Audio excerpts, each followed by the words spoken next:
Hi student, welcome to my YouTube channel. आज हम NCERT के इंटेक्स क्वेश्चन आंसर के बारे में डिस्कस करेंगे।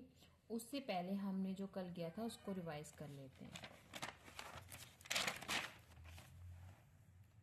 कल हमने पढ़ा था कि व्हाट इज मैटर। मैटर क्या होता है? हर एक चीज मैटर है जिसका भी मास हो और वॉल्यूम हो, जो कि स्पेस एक्यूपाई करता है। एग्जाम्पल लिया था हमने वाटर, एयर, ग्लास।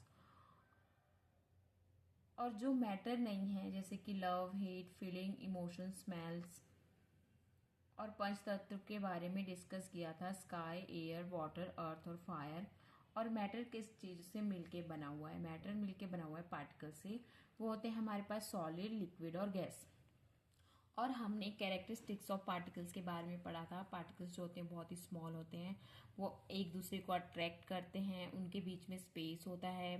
पार्टिकल्स जो हैं वो कॉन्टिन्यूसली मूव करते रहते हैं। अब हम आ जाते हैं आज के क्वेश्चन आंसर पे, जो कि एनसीईआरटी में दिए हुए हैं। फर्स्ट क्वेश्चन है कि which of the following are matters?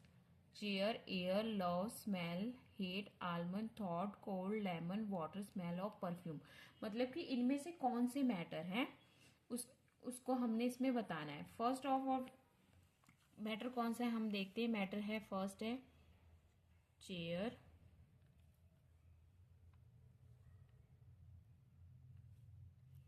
Air,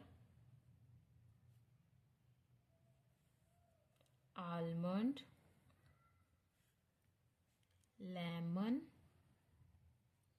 water. ये सब क्या है? हमारे मैटर है। बाकी जो है लव, स्मेल, हेट, ये मैटर्स में नहीं आते हैं। क्यों मैटर्स में नहीं आते? मैंने आपको कल बताया था कि जो मैटर होते हैं उनका मास और वॉल्यूम होता है। जो लव, स्मेल, हीट और स्मेल ऑफ परफ्यूम, कोल्ड, ये सब क्या है? ये मैटर नहीं है। अब हम सेकंड क्वेश्चन की ओर चलते हैं। इसमें हमें बताना है, give the reason for the following. The smell of hot sizzling food reaches you several meters away, but to get the smell from the cold food you have to go too close। वो बोल रहे हैं कि बहुत गर्म पकता हुआ खाना जो होता है उसकी खुशबू बहुत दूरों तक जाती है। उसके लिए आपको उनके मतलब बिल्कुल पास नहीं आना पड़ता है, वो दूर से खुशबू आ जाती है। लेकिन जो बिल्कुल ठंडा खाना होता है उसकी स्मेल लेने के लिए हमें उसके पास में जाना पड़ता है।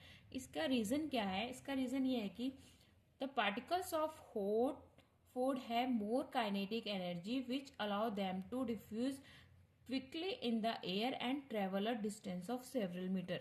कि जो पार्टिकल होते हैं गर्म खाने के, उनमें क्या होती है? काइनेटिक एनर्जी ज्यादा होती है। काइनेटिक एनर्जी कब ज्यादा होगी? जब टेम्परेचर ज्यादा होगा। तो जो ये पार्टिकल्स होते हैं वो किसके साथ डिफ्यूज कर जाते हैं? एयर के साथ। और बहुत सारे जो डिस्टेंस है वो ट्रेवल करते हैं। उसके बाद हम थर्ड क्वेश्चन पे आते हैं। और diver is able to cut through water in swimming pool, which property of matter does this observation show? कि जो एक डाइवर होता है स्विमिंग पूल में, वो पानी को कैसे काटने में सक्षम होता है? उसका कारण यह है कि जो पार्टिकल्स होते हैं वाटर के, वो क्या होते हैं? टाइटली पैक्ड नहीं होते एक दूसरे के साथ। और जो फोर्स ऑफ अट्रैक्शन होता है उनके बीच में, वो बहुत ही ज्यादा स्ट्रांग नहीं होता है। इसके मुकाबले जो डाइवर होता है उसकी फोर्स ज्यादा होती है, इसलिए वो एबल होता है पानी को कट करने में स्विमिंग पूल में। अब हम फोर्थ क्वेश्चन के बारे में बात करेंगे। ये हमने कल ही डिस्कस कर लिया था कि कैरेक्टरिस्टिक्स क्या होती है पार्टिकल्स की मैटर में। फर्स्ट कैरेक्टरिस्टिक है, पार्टिकल्स आर वेरी स्मॉल। की पार्टिकल्स बहुत ही छोटे होते हैं। पार्टिकल्स जो है एक दूसरे को अट्रैक्ट करते हैं। पार्टिकल्स के बीच में स्पेस होता है। पार्टिकल्स कॉन्टिन्यूसली मूव करते रहते हैं।